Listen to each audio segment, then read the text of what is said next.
Hello, overwhelming love of Jesus family. In this video, I'm going to talk about the love that they forgot to tell you about.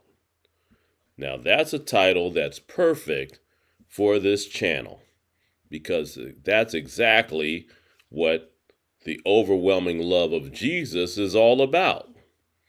When we hear about discussions of Christianity in our society, it seems we talk about everything but the love of Jesus.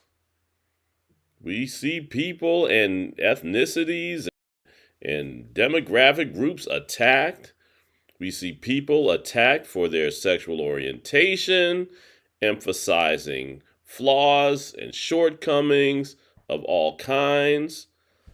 That's the kind of thing that we hear about on a regular basis in our Christian discourse.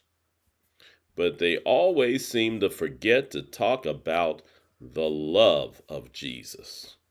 For whatever reason, it seems like it's so much easier to attack somebody than to just share how much Jesus actually loves them, regardless of who they are. It doesn't matter. He had no boundaries and limitations when it came to his love. And the most impactful example happens to be me. And when you look in the mirror, it's you, because you know yourself. You know how far you've fallen short. I don't care if you are a good person.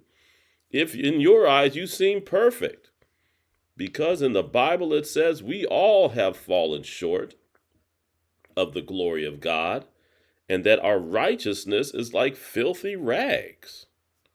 So there is no person who's above all of this, who can point the finger and not have that finger being pointed back at them. Jesus didn't do that. Our Heavenly Father didn't do that. In fact, he knew of our flaws and shortcomings, and what was his response? To send his one and only begotten Son to die for us. And so that is the love that they forget to tell you about.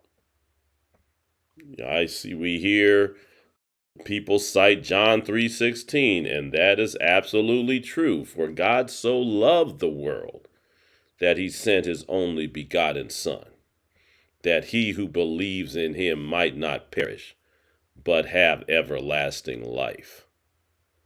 But just citing that verse does not separate us from the necessity and the responsibility of living that verse, of demonstrating the love that Jesus brought and that Jesus died to share. So just remember, the next time you're persecuted, the next time you hear somebody else being persecuted by a Christian, just remember to tell them about the love, or to tell somebody in your domain about the love that so often gets forgotten to be talked about.